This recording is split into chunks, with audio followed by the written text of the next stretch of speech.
ဒါတော့မှမဆန့်သေးဘူးပြောမယ်ဆိုတော့ဒီဘက်အချမ်းတွေပါထပ်ပြီးတော့စင်နေထပ်ထည့်ရမှာပဲဘာလို့ဆိုတော့graduate မဖြစ်တဲ့အတွက်ကြောင့်မို့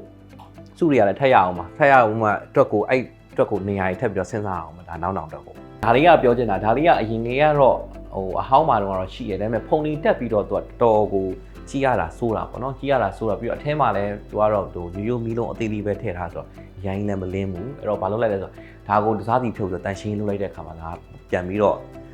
အသက်ဝင်သွားတော့ကျွန်တော်ဘာလုပ်လိုက်လဲဆိုတော့အထဲမှာရှိတဲ့မီးလုံးသေးသေးလေးကနေကျွန်တော်မီးလုံးကြီးတာကိုကျွန်တော်လိုက်ရှာပြီးပြောက်လိုက်တယ်ပြီးတော့ဒီမီးလုံးကြီးတာကကျွန်တော် 3 color ချိန်လို့ရတယ်ဒါအဖြူအောင်ထားမလားဒါ 4000K အဖြူဒါအဝါ 3000K အဲ့တော့ကြိုက်တဲ့ဥစ္စာကြီးချိန်ပြီးထားလို့ရတယ်ပေါ့ဓာတ်တော့မလိုက်တော့ဓာတ်လိုက်တယ်ဆိုတာလည်းကျွန်တော်ပြောလို့220ဗုတ်ကြီးတောက်လျှောက်ကျင်နေတာတော့မဟုတ်ဘူးနည်းနည်းလေးသူကလူမသိနိုင်လောက်တဲ့ voltage နည်းနည်းတော့ကျင်နေဒါပေမဲ့လူကတော့မသိနိုင်အောင်လည်း voltage ကြီးထွက်နေတယ်ဒါပေမဲ့လည်းခုကတော့အဲ့ဒါထည့်လိုက်တော့ဘာမှမဖြစ်တော့ဘူးပို့စိတ်ဖြစ်သွားတာပေါ့နော်အဲ့ဒါပြောရင်းနဲ့ကျွန်တော်ဒီလှေကားကအရင် original ကလေးကဒီမှာ steel နဲ့မှန်နဲ့ပါလာတယ်ဒီအပြားတွေကကျွန်တော်တို့ဒါစီတသားစီးလိုက်ထားတာရှိတယ်နိုင်ငံစီးလိုက်ထားတာရှိတယ်เนาะအဲ့ဒါလေးကျွန်တော်ရှိတယ်အဲ့တော့စက်တရားဒီလိုက်ကာတွေကလည်းအရင်တော့မရှိဘူးပေါ့နော်အရင်တော့ဒီလိုပရင်ပေါက်တွေပဲလိုက်ကာတွေဖြစ်သွားတယ်ဒီမှာအရင်တော့မီးကတစ်လုံးပဲလင်းတယ်တစ်လုံးကမလင်းဘူးသူကမိန်ဖြစ်သွားတယ်ဒါပေမဲ့ဒါကြီးကတော်တော်ကိုလှတယ်တော်လှတဲ့အတွက်ကြောင့်ကျွန်တော်ကတော့ဒါမီးပဲဒါကိုဘာမှမပြောင်းမင်းနဲ့မီးကိုပဲလင်းအောင်ကျွန်တော်လုပ်ပြလိုက်တယ်အဲ့တော့တက်လာတဲ့ဒီအလှကြီးပေါ်သွားတယ်တန်ရှင်းလုပ်တဲ့တော်တော်လေးကိုတော့ထွက်သွားတယ်နောက်တစ်ခုကဒီဘက်အချမ်းမှာကအရင်အိမ်မှာတော့ကအရင်တော့ပေါ့နော်ဒီအိမ်ကရေခွက်တွေအများကြီးပဲအဲဆိုဟိုဘက်အချမ်းမှာရေခွက်အင်္ဂါတွေရှိနေတော့အဲ့ဒါကြတော့ကျွန်တော် waterproofing လုပ်ဖို့တော့အကြံပေးထားတယ်ဒါပေမဲ့လောလောဆယ်ကတော့မလုပ်ဖြစ်သေးဘူးဆေးပဲတုပ်ထားတယ်နောက်ဖြစ်လာတော့မှပဲပြန်ပြီးတော့ကြည့်တော့မယ်ပေါ့နော်ဒါ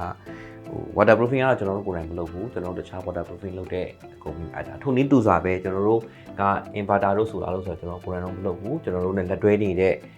အဖွဲ့နဲ့ကျွန်တော်ချိတ်ပေးတယ် aircon ဆိုလည်းချိတ်ပေးတယ်ဒါပေမဲ့ကျွန်တော်တို့ကတော့အနေချင်းတော့ကြည့်ချက်ပေးတာပေါ့လိုက်ပြီးတော့ဒီကတော့လှအောင်လို့ဘယ်မှာထားရင်ဘယ်လိုအဆင်ပြေမလဲဆိုတော့ကျွန်တော်ကြည့်ပေးတယ်ဒီအတိုင်းပဲလက်ရန်နေမှန်နေရကြတော့ ground floor ကနေစပြီးတော့နှစ်လွှာထိကအတူတူပဲဖြစ်တဲ့အတွက်ကြောင့်မို့ဘူးဒါကတော့ကျွန်တော်တိုင်းရှင်းမလုပ်လိုက်တယ်အဲ့တော့ဒီမှာကဘာလဲဆိုတော့ဒီတသားနဲ့ပတ်သက်ပြီးတော့ shadow sorry ဒီပါကီးရယ်ဒါတွေကကျွန်တော်စီးလိုက်ထားတယ်ပါကီးတွေမှာလည်းတချို့နေရာလေးတွေကကြတော့ဆွေးတဲ့ဥစ္စာလေးတွေရှိတယ်ကာလာမူလာလေးတွေတော့ဒါကျွန်တော်တို့ပြန်ပြီးတော့ကာလာတော့တင်လိုက်ရဒီမှာလည်း channel ဆိုရှိသွားတယ်ဘာလို့အရင်ဟောင်းနေတော့ဟာကျန်ကာလာအစ်စ်နဲ့အဟောင်းတွေက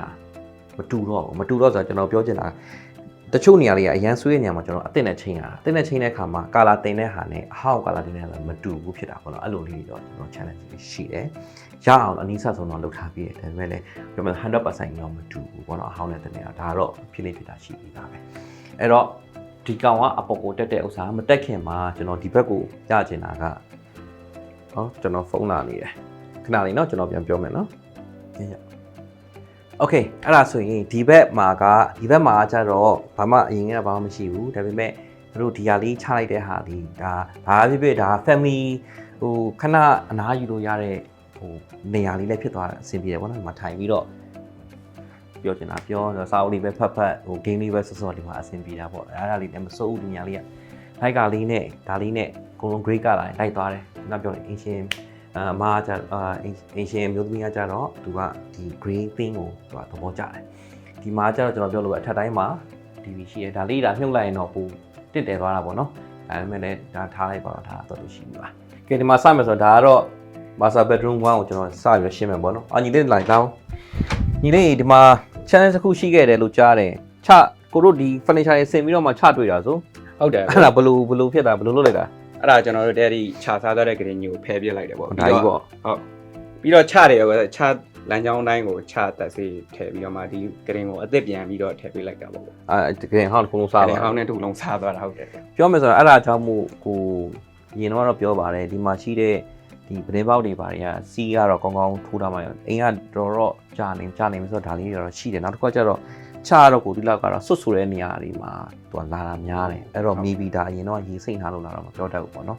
်အဲ့တော့ဘာဖြစ်တာညီလေးတို့ကတော်သေးတာပေါ့ဟန်နိုဗာမလုပ်ခင်မှာတွေ့ထားလို့မဟုတ်ဘူးဆိုရင်အကုန်လုံးနေတော့မှတွေ့ထားမယ်ဆိုရင်တရင်တွေမကအကုန်လုံးပါသွားမှာချတော့ရွှေတောင်ကြားကတော့ချမည်ဆိုတော့နာမည်ကြီးပြီးသားနော်โอเคပါကောက်ပါပြီညီလောက်ပါဒါက master bedroom 1ဒါကတော့ အမြင်အရပြောမယ်ဆိုရင်တော့အင်ရှင်ရဲ့သမီးနေမနဲ့တူတယ်ဘာလို့ရုပ်လေးတွေဘာလေးတွေမြင်ရဆိုဒီမှာကဘာရှိလဲဆိုတော့ဒီ like ကရဲ့နောက်မှာလေးရှိမယ်စင်ဝင်လေးရှိမယ်စင်ဝင်လေးကတော့ပိတ်ထားတယ်ဒါဒီကနေကျွန်တော်ဟထားပြီဒါလေးဖြဲထားပြီအဲ့ရင်ရိုက်မယ်ဆိုရင်ဒီအရင်အဟောင်းမှာတော့ကဒီဘက်မှာကကြတော့သူကတန်လူပါတောက်လျှောက်ကြီးလှုပ်ထားတယ်တန်လူပါလှုပ်ထားတော့သူကဟောင်းလဲဟောင်းနေပြီချို့တန်လူပါတွေကလည်းပြက်ဟာတွေကပြက်တယ်တန်ကြီးကိုက်တယ်ကိုက်တော့ကျွန်တော်ဒါတွေအကုန်လုံးဖြတ်ချပြီးတော့လေဆာကတ်နဲ့ပဲအစားဆုံးအပြင် shot မှာတော့တွေ့ရလိမ့်မယ်အစားဆုံးပြောင်းထားတယ်ပြီးတော့ဒီမှာအပေါ်မှာဖြတ်ထားတဲ့ပို့တဲ့ဒီ hollow ချောင်းတွေကိုကျွန်တော်တို့လေရန်နေနဲ့လူပြုတ်မကြအောင်လုပ်ထားပေးတယ်ဒီမှာကျတော့ကလေးသေးလေးတွေမရှိတာဖြစ်တဲ့ကြောင့်ဒီလောက်နဲ့ဆိုရင်အဆင်ပြေတယ်ပေါ့နော်အဲ့တော့ဟိုဘက်မှာရှိတဲ့မှန်လေရန်ကတော့ဒါကတော့သူက original ပါပြီလားနော်ဒါတကားကျွန်တော်ဆေးတုပ်တယ်တမန်ဆေးတုပ်လိုက်တယ်လိုက်ကနှစ်ထပ်ဒီဘက်မှာကျတော့ဒါကတော့မှန်နေကုန်လေးဒီမှန်လေးကကျွန်တော်လက်ဆောင်ထည့်ထားပေးလိုက်တယ်เนาะဒါလေးကတော့မှန်လေးပါအောင်လက်ဆောင်ထည့်ထားပေးတယ်ဒီမှာ TV ရှိမယ် fish ကတော့ဒါခလေးဆိုတော့အေးတွေပါထည့်တောက်ချင်တယ်တောက်လို့ရအောင်ဒါကတော့အင်ရှင်ဝယ်ချထားတဲ့ဟာလေးကိုကျွန်တော်တတ်ထားပေးတယ်ဒါကဟိုဟာလေးတိုင်ကန်နာကြီး walk letting dark gray ဒီကောင်က lemonade light gray ဟိုကမှလည်း gray နော်ပြီးတော့ဟိုဘက်မှာကျတော့လေဒါအပြင်ကိုမြင်ရတဲ့ဘယ်မှာရှိတယ်အခုကကျတော့ကျွန်တော်တို့ကဒီအိမ်ကကျတော့ handover လုပ်ပြီးသွားပြီဖြစ်တဲ့အတွက်ကြောင့်မို့အင်ရှင်ကစနေပြီဖြစ်တဲ့အတွက်ကြောင့်မို့ပစ္စည်းလေးတွေကတော့ရှိတာပေါ့နော်အရင် handover မလုပ်ခင်ဆိုတော့ဒါအကုန်လုံး clear ဖြစ်နေမှာပေါ့အဲ့တော့ဒီဟာလေးကကျတော့ false partition လေးလုပ်ထားတာဒါကကျပုံနဲ့လုပ်ထားတယ်ဘာလို့ဒီမှာအကန့်လေးတစ်ခုနဲ့ walking closet လေးရသွားအောင်ဒီထဲမှာဆိုရင်လည်းရုပ်ဒီမှာတော့ဒါဖြစ်နေကျွန်တော်ဖွင့်တော့မပြတော့ဒါအရင်ရှိမယ်ဒီမှာသူထားတဲ့ဟာလေးခေါ်တော့ဒီမှာဘာဖြစ်ကလေးဆိုတော့ဒီမှာပဲထိုင်ပြီးတော့ဒီမှာထိုင်ပြီးတော့ game ဆော့တာပဲဖုန်းပြောတာပဲဖြစ်ဖြစ်ဒါရုပ်တွေနဲ့ဆော့လို့လည်းရတဲ့နေရာလေးဒီဘက်မှာကအနောက်ဖေးကိုမြင်ရတဲ့နောက်ထပ်ပလင်းပေါက်လေးလည်းရှိမယ်เนาะဒီမှာကကျွန်တော်တို့ကနိုင်ငံရဲ့ဘုတ်ပါတေးရှင်ရဲ့နိုင်ငံဆေးတုတ်တာရဲ့စီနီဆေးတုတ်တာရဲ့ဒီမီးတွေကျွန်တော်တို့လုပ်ထားတယ်ဒီမှာကျတော့ဒါကိုလုံးပေါ်မှန်ကကျတော့ကာလာချင်းလို့ရတဲ့တခြားဝိုင်မှာပဲကိုလုံးပေါ်မှန်အဲ့တော့အမင်းလေးဆိုတော့ဒီကုလုံးမြင်ကျင်ပါပဲလေလာတယ်မလားဥစ္စာပြင်သွားခင်ဒီမှာဆေးတွေပြန်လိုက်ထားတယ်ထွက်လာကကျတော့ဘာမှမထိထားဘူးလိုအပ်တဲ့မီးလုံးနဲ့စီနေဆေးလောက်ပဲထုတ်လိုက်ထားရတော့တွက်တော့မပြတော့ဘူးအဲ့တော့ဒါကကျတော့ဒါ master bedroom 1ကျွန်တော်ပြောလို့ဒီနေရာလေးကြံခဲ့ဒီနေရာလေးကျတော့စာကြည့်တဲ့ဇပွဲလေးမှာမှဒီမှာအန်ဆွဲလေးတွေပါမယ်ဒီမှာလည်းအန်ဆွဲပါမယ်ဒီမှာစာအုပ်တွေပါထားလို့ရတဲ့ဥစ္စာလေးပြီးတော့ဒီကောင်လည်းပြီးပါတယ်နော်အဲ့တော့မိတိုင်းတော့ကိုတတ်နေရမျိုးတော့ဟုတ်ပေါ့အဲ့တော့ကျွန်တော်တို့ဟိုအခန်းသွားရအောင်ဒါ master bedroom 1ဒီမှာ master bedroom 2နော်ဒီ master bedroom 2ကကြတော့ဒါကကျွန်တော်ဟုတ်ပြီမှတ်မိပြီဒါကကြတော့အင်ရှင်လင်များနေမဲ့အခန်းဒါ master bedroom 2အဲ့တော့ဒီ2မှာကြတော့ဝင်လိုက်တာနဲ့ကိုပို့ပြီးတော့ဒါကျဲသွားတဲ့ပုံစံဟိုအခန်းထဲကိုပို့ပြီးကျဲတယ်တိုင်ကနာရင်ရှိမယ်ဒီဟာလေးကြတော့တို့ညစကားပြောရင်းပါရင်းနဲ့အေးဒီဘာတွေတောက်မယ်ဆိုတဲ့အထဲမှာ fish တွေတခုထားတယ်ပေါ့နော်ဒါပြောမယ်ဟိုတယ်ကန်လေးလို့ပဲအထဲမှာ fish တွေတော့ကျွန်တော်ပိတ်ထားတယ်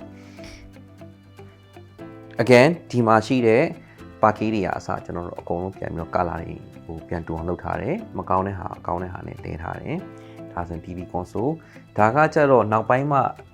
ဟိုအင်ရှင်တော့သူတက်လိုက်တာဖြစ်လိမ့်မယ်ဒါကကျတော့ကျွန်တော်ထင်တော့ TV ကိုသွားတဲ့ internet ကြိုးဖြစ်လိမ့်မယ်နောက်ပိုင်း TV တွေကကျတော့ internet ကြိုးမတက်လဲ wireless တော့ပါတယ်ဒါပေမဲ့တခုတော့ရှိတာက wireless speed နဲ့ network ကြိုး speed နဲ့ဆိုရင်သူဖြင့် 4K တို့ 8K တို့ကြီးတဲ့အခါမှာဆိုရင်ကြိုးကတော့ပို့ပြီးတော့အားတာတယ် speed က wireless ဆိုရင်လည်းထောက်တာပေါ့နော်အဲ့တော့ကြိုးနေတာပိုကောင်းတယ်နောက်ဒါမျိုးထည့်မယ်ဆိုရင် sorry ကဟို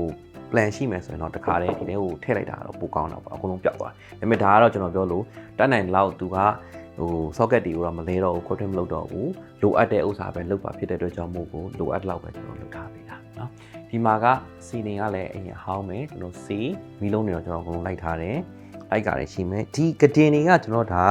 custom made ကတင်တွေကျွန်တော်ကိုယ်တိုင်လုပ်ထားတာဟိုဘက်ကတင်မှာတော့အန်ဆွဲပါတယ်ဒီမှာကကျွန်တော်ကြည့်မယ်ဒီမှာလည်းအန်ဆွဲပါတယ်ကတင်အောက်ဒီမှာအန်ဆွဲပါတယ်အဲ့တော့ဒီကတင်ဆိုတာကြီးကဗျာပြောမယ်ဆိုတော့ဒီလိုမျိုးအခန်းကျဲတယ်ဆိုတော့ကိစ္စမရှိဘူးဟိုကကျတော့အခန်းကျင်းတဲ့အခါမှာဒီကတင်နေရာဝတော်တော်အဲ့အခန်း space ယူသွားတော့သူ့အောက်မှာအလကားနေ space တွေကပိုနေရောအဲ့လိုမျိုးကြီးချက်လိုက်တာက space saving ပိုရတယ်ဘာတွေထည့်လို့ရလဲဒီမှာ air can level air can တွေရမယ်စောင်းတွေထည့်လို့ရမယ်ခေါင်းစွပ်တွေထည့်လို့ရမယ်အဲ့ဒါလေးပေါ့နော်အဲ့အကုန်လုံးအဲ့ green out တွေကိုထည့်လို့ရတယ်ဒီဘက်မှာကျတော့လေဒါဟို light stand side table လေးလုပ်ထားတယ် again ဒါတွေအကုန်လုံးကမိခိုးရောင်ဘက်ကိုသွားတဲ့ color theme ဒီဘက်မှာကျတော့ force wall အမ KTV ပါဆိုတာတဲ့ညအတော်ပဲပေါ့ဟိုမှာ VR လေးနဲ့ KTV နဲ့ဆိုရင်ကွက်တီပဲဒါ force wall ပထမတော့ဒီဟာကောဟိုဒါအခန်းကျယ်ကြီးတစ်ခုပဲဒါပေမဲ့ကျွန်တော်တို့ divide လုပ်ပြီးတော့ဒီဘက်ကဟိုwalking closet တွေလုပ်လိုက်တာ walking closet ဖြစ်သွားပြီးတော့ဟိုမှာကျတော့ toilet ရှိမယ်ဒီချိုးကအင်နာကျကျွန်တော်ဒီချိုးကအင်နာဘယ်ဥစ္စာမှကျွန်တော်မပြင်ထားရတော့ကြောင့်ကျွန်တော်မပြတော့ဘူးเนาะဒါအရင် original အတိုင်းပဲထားထားတယ်ဒါကကိုလုံးပေါ်မှန်ဒီကိုလုံးပေါ်မှန်ကလည်းဒီ design ကတ်တော့ထေရပုံစံအတိုင်းကိုကျွန်တော်လိုက်ပြီးတော့ထွင်ပြီးလုပ်ထားတာပေါ့အောက်ကကြောက်ပြရတာတဲ့ဒါပေမဲ့ဒါလုပ်ပြီးတော့မှဒီပုံစံအတိုင်းကို studio home မှာသွားတွေ့တယ်ပြောမှဆိုဒါလုပ်လိုက်ရတာစိတ်ချအောင်စောင့်တာတွေဒီကော်ချအောင်စောင့်တာတွေဆိုရင်ပြောမှဆိုကျွန်တော်တို့တော့9ရက်လောက်ကြာသွားတယ်စတူဒီယိုမှာဝယ်ထဲလိုက်ရင်ချက်ချင်းကြနေပြီဒီမှာကျတော့လည်းခါကျကျွန်တော်မှန်းလို့မရပစ္စည်းတွေကဘယ်ပစ္စည်းမဆိုကျွန်တော်တို့ကခါကျထည့်မယ်လို့ယာထားရင်ပစ္စည်းကပြတ်သွားတယ်အဲ့တော့ထည့်ဖို့တေးကြတယ်ဆိုရင်တော့ကြိုဝယ်ထားတာအကောင်းဆုံးပဲเนาะဘယ်ဟာမဆိုကြိုဝယ်ထားတာအကောင်းဆုံးပဲဒီမှာကျတော့ဒီဘက်ချမ်းမှန်နေကုန်လေမီးပါတယ်ဒါဟုတ်တယ်ဒါကဒီရေမွေးလေးတွေ body lotion တွေ hair dryer တွေမှာထားတဲ့နေရာဒီမှာကလက်သိမ်းတို့ဘာလို့ထားလို့ရမယ်ဒီမှန်ကကျတော့လေ color change ပြီးတော့ဒါအလှပြင်လို့ရတဲ့နေရာတွေပေါ့နော်ပုံမှာ cabinet ရှိမယ်ဒါကြီးကျတော့လဲ wardrobe တွေကျွန်တော်ဖွင့်မပြတော့ဘာလို့သူတို့လူနေနေဖြစ်တဲ့အတွက်ကြောင့်မို့ဖွင့်မပြတော့ဘူးအလှပြခြင်းတဲ့ဥစ္စာတွေကဒီဘက်ချမ်းမှာရှိပြီးသားကြောင့်မှန်တဲ့မိနဲ့ထည့်ထားပြီးသားဒါကကျတော့ဒီလိုအင်ဂျီတွေထည့်ထားတာပေါ့နော်အဲ့တော့ဒါလေးတွေကရှိမယ်ဒီမှာဆိုလဲလိုပဲအင်ဂျီတွေထည့်လို့ရတဲ့နေရာရှိမယ်ဒီဘက်မှာကျတော့ toilet တွေtoilet ရှိမယ် toilet တွေကတော့ကျွန်တော်ပြောရတဲ့အတိုင်းပဲဘာမှပြင်ထားတာမရှိဘူးဟိုဟာလောက်ပဲဒီ glass partition တစ်ခုလောက်ပဲထည့်ထားတာဖြစ်တော့ကြောင့်မို့ toilet ပြတော့ဘူးဒီတသားစီးနေရတာကျွန်တော်အကုန်လုံးပြန်လိုက်ထားတယ်เนาะဒီဘက်မှာကျတော့လိုက်ကထားထားတယ်ဟိုမှာလည်းပတင်ပေါင်းရှိမယ် socket လေးတွေကတော့ကျွန်တော်လိုတော့ရွှေ့ထားတယ်တိုးထားတယ်တော့ရှိတာပေါ့เนาะအဲ့တော့ဘာဖြစ်ဖြစ်ဒီအခန်းကျင်တွေကဒီလို divide လေးလုပ်လိုက်တော့လဲဒါတော့လည်းသူအဆင်ပြေသွားအောင်ဒီမှာ walk-in closet လေးနဲ့ဒီ modern ဆန်သွားတာပေါ့เนาะအိမ်အဟောင်းက modern ဆန်သွားတဲ့ပုံစံလေးဖြစ်သွားတယ်အဲ့တော့ကျွန်တော်တို့ဆက်ပြီးတက်ရအောင်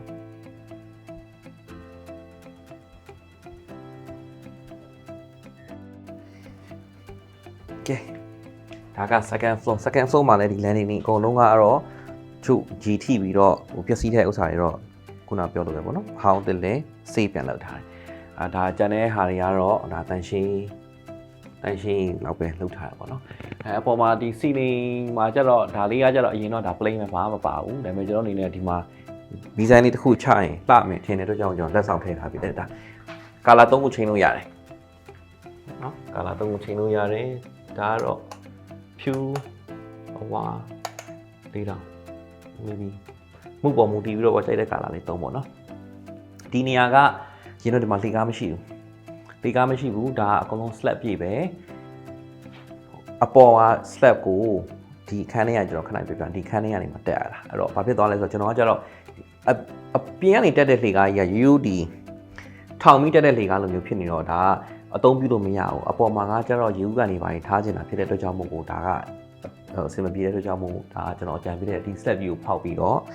ဒီလေကားကိုထိုးလိုက်ပါဆိုတော့ဒါကတော့အင်ရှင်ကတူဒါထိုးထားပေးလိုက်တာထိုးထားပေးပြီးတော့ကျွန်တော်တို့ကတော့ဒီအပေါ်မှာထိတ်ခဲအိမ်လို့လုပ်ပေးလိုက်တာပေါ့နော်အဲ့ဒါအပေါ်ရအောင်ကျွန်တော်ထပ်ပြီးရှင်းပြမယ်ဒါလောလောဆယ်ကတော့အရင်အိမ်ဟောင်းမှာတော့ဓမ္မဒါအပိတ်ဒီမှာပြီးသွားပြီနော်အဲ့တော့ဒီဟာကကျတော့ဝင်ချင်းမှာအောက်ထပ်နဲ့မတူတာကြဒါကကျတော့ဖျားကန်နော်ဖျားကန်မှာဒီမှာဖျားเจ้าဆောင်ရှိမယ်ဖျားเจ้าဆောင်ကကျတော့တို့ဒီဟိုဝယ်ပြီးထည့်ထားတာပေါ့နော်ဖျားเจ้าဆောင်ဒါမီးတွေရောဒီအဆောင်တွေရောဒါဖျားเจ้าဆောင်ထားထားတယ်ဒီမှာကဘာပဲထည့်ထားပြီဆိုဒီဘက်မှာဘေစင်လေးတစ်ခုဒါကျတော့အင်ရှင်မျိုးသမီးက request လုပ်တာဖျားပန်းဦးဆေးဖို့အတွက်ဘေစင်လေးလုပ်ပေးပါဖြစ်တဲ့အတွက်ကြောင့်မို့လားဘေစင်လေးကိုကျွန်တော်ဒီရှိတဲ့ဟာလေးနဲ့လှအောင်တော့ကျွန်တော်ဒါဘေစင်လေးဒါဒီဘေစင်ကကျွန်တော်လက်ဆောင်လုပ်ပေးထားတယ်ပထမတော့ကျွန်တော်ဒီဘေစင်အဟောင်းတက်ဖို့လည်းမဟောင်းမတက်ပါနဲ့ဒါလေးနဲ့မှပို့ပြီးတော့ဟိုတင့်တော်မယ်လှပမယ်ဆိုတဲ့အတွက်ကြောင့်မို့ဒါလေးကိုကျွန်တော်လုပ်ထားပေးလိုက်တယ်အစင်းနဲ့ပြသွားပါတယ်ဘာလို့ဒီကနေထွက်ပြီးတော့စင်ဝင်ဘက်ကိုပိုက်တာပေါက်ပြီးဆင်းသွားတာကျန်တဲ့တွေကတော့စီနဲ့မီးလုံးတခုတော့ရှိတာပေါ့နော်ဒီဘက်မှာ spotlight လေးကျွန်တော်တိုးထားပြီးတယ်ဒါဖျားကိုထိုးလို့ရတဲ့ spotlight လေးကျွန်တော်ထိုးထားပြီးတယ်အဲ့လောက်ပါပဲကျန်တဲ့ဟာကျတော့မီလုံးကျွန်းတဲ့ဥစ္စာကိုကျွန်တော်တို့မီလုံးအသစ်နဲ့လဲလိုက်တယ်ဒီအထိုင်မကောင်းတဲ့ဟာကိုကျွန်တော်အထိုင်သစ်နဲ့လဲလိုက်တယ်အဲ့လောက်ပဲရှိမယ်နောက်တစ်ခုကဒီမှာပြောမယ်ဆိုရင်တော့ဒါလေးကျွန်တော်ဖယ်လိုက်အောင်မယ်ညာလေးပါလေးပါဒါလေးမှထားလိုက်အဲ့တော့ဒီတိုင်းကြီးပဲကြည့်လိုက်ဒါကကျွန်တော်မြင်ချင်းကိုပြောမယ်ဆိုတော့ပုံမမီတာကိုမြင်ရလို့ပဲဒါကိုမြင်လိုက်တာနဲ့ကိုကျွန်တော်မှနှလုံးခုန်တာကလေတစ်ခုချင်းစီကြော်သွားလို့ခံစားရတယ်အရန်သဘောကျပါအဓိကတော့ဒီအောက်ကကွန်ဆိုးတေဘယ်နဲ့ဒီအိုးနဲ့ဒီပန်းနဲ့ဟာတော်တော်ကိုလိုက်ဖက်သွားတာဒီအိမ်နဲ့အရန်လည်းတင့်တယ်တယ်အရန်လည်းလှတယ်ကြည့်လိုက်တာနဲ့ luxury vibe ပဲရတယ် modern vibe ပဲရတယ်အဲ့ဒါကိုဒီမှာကျွန်တော်ထားပြီးတယ်အင်ဂျင်မလည်းဒါတော်တော်လေးကိုသဘောကျတယ်သူဒါကျွန်တော်လည်းအရန်ကိုသဘောကျတယ်ဒီဟာလေးကဒါပြောမယ်ဆိုတော့ဒီအိမ်တစ်ခုလုံးမှာအကြိုက်ဆုံးပဲနော်ဒီဘက်မှာကျတော့ဒါကစင်ဝင်ကအရင်အဟောင်းစင်ဝင်ပဲဒီမှန်တကားနေထွက်ပြီးတော့ဒီကျွန်တော်တက်ရှင်းလောက်ပဲကျွန်တော်လုပ်ထားပေးတာပေါ့နော်ဒီမှာကျတော့အဲ့တော့ဒီကကျွန်တော်ပြောလို့ထပ်တိုင်းမှာရှိတဲ့ TV ဒါကတော့မမြုပ်ထားဘူး original တိုင်းပဲဒီဘက်မှာဒါကကျတော့ master bedroom 3ဖြစ်မယ်နော်ဒီ master bedroom 3ကတော့ကျွန်တော်ပြီးတော့သူကဧည့်သည်တွေပါလာမယ်ဆိုရင် guest အနေနဲ့သုံးလို့ရအောင်ဒါထားပြဘယ်သူမှတော့နေမှာမဟုတ်ဘူးအဲ့တော့ဒီမှာကဂျာကြီးနေဖို့အတွက်ကို wardrobe တွေရှိမယ်မှန်နေကုန်အသီးလေးရှိမယ်ဂရင်တွေကတော့ဂရင်တိုင်းမှာအောက်မှာ Android တွေပါပြီးသားဂရင်ရှိမယ်ပေါ့နော်ဒီဘက်မှာじゃ TV console ပြီးတော့သွား AC ရှိမယ် AC ကတော့ဒါအဟောင်းနေကြီးပဲ AC အသစ်တွေမပါဘူးဒါအဟောင်းနေဒါကကျွန်တော် original sensor ပြတ်နေလို့ဒီ sensor နဲ့လဲထားတဲ့ AC ဖြစ်နေမှာအဲကြောင့်ဒါလေးကတွဲလောင်းလေးဖြစ်နေတာအဲ့တော့အဲ့လိုမျိုးဖြစ်နေတာပေါ့နော်နေချုံရဲ့အိမ်နာကကျတော့မှန် partition လွယ်လို့ဘာမှလုပ်ထားတာမရှိဘူးဒီမှာလည်းလိုပဲဒီ ceiling မှာကျွန်တော်တို့က ceiling မှာဆေးတုပ်ထားတယ်မီးလုံးတွေကျွန်တော်တို့လုပ်ထားပြီးတယ်ဒီဟာလေးကျတော့ခက်အရှိအပေါ်ထီကိုဒါလည်းဒီဇိုင်းတစ်ခုပေါ့နော်အဟုတ်အပေါ်ထီကိုကျွန်တော်ကတ်ထားပြီးတဲ့ design လေးဒါမီးရတော့ဒီမှာဖွင့်ပေးလို့ရတာအဲ့လိုစားလို့ရတယ်လိုက်ကားတွေကတော့ဒါဟုတ်ဒါဒီဘက်ကဖွင့်လိုက်တော့ဘေးအိမ်ပဲမြင်ရမှာဆိုတော့view မရှိဘူးဟိုဘက်ဖွင့်မယ်ဆိုလဲအိမ်နောက်ဖေးပဲမြင်ရတာ view မရှိဘူးဒါပေးထားတာအကောင်းဆုံးပဲအဓိကတော့ဒီအရှိရပဲသူက view နဲ့လင်းအောင်တယ်ပါဟုတ်နော်အဲ့တော့ဒီမှာကကြံကင်းကပြန်လုပ်ထားတယ်တအိမ်လုံးရဲ့ပါကီတွေကကျွန်တော်ပြောသွားလို့ပဲလုပ်ထားတယ်ဟိုဘက်မှာကျတော့ရေခဲတက်တာတင်တဲ့ cabinet သို့မဟုတ်night stand အနေနဲ့လည်းသုံးလို့ရတဲ့ cabinet ပဲဒီမှာကျတော့ရေခဲတက်တာလေးပါတယ်ကျွန်တော်ထင်တော့အင်ရှင်ကသူကဟိုတယ်3-5လုံးလောက်ပိုင်တာဖြစ်တဲ့ကြောင့်ဟိုတယ်တွေမှာရှိတဲ့အခန်းလေးလိုမျိုးသူကညတကောင်ရီစားတာတို့ဘာလို့ဆိုရင်တောက်လို့ရအောင်သူကလုပ်ထားတယ်တူတယ်နောက်တစ်ခုကဒီထဲမှာ surprise တစ်ခုရှိတာကဒီမှာကျွန်တော်တို့ကဖြတ်ဘင်းတစ်ခုပေးထားတယ်နောက်ဘာကြောင့်မို့ဖြတ်ဘင်းတစ်ခုပေးထားလဲဆိုတော့ကျွန်တော်တို့ဒီကောင်ကိုမပြေးခင်မှာကျွန်တော်တို့က structure engineer ကိုခေါ်ပြီးတော့ကျွန်တော်တို့တိုင်းတာတယ်စစ်ဆေးပြီးတော့မှဒီမှာဖြတ်ဘင်းပြီးတဲ့တယ်ဆိုတဲ့အတွက်ကြောင့်ကျွန်တော်ဖြတ်ဘင်းပေးထားတယ်ဘာကြောင့်မို့လဲဆိုတာကျွန်တော်အပေါ်ရအောင်ပြောပြမယ်နော်အဲ့တော့ဒီဘက်ကိုလိုက်ခဲ့ပါဦး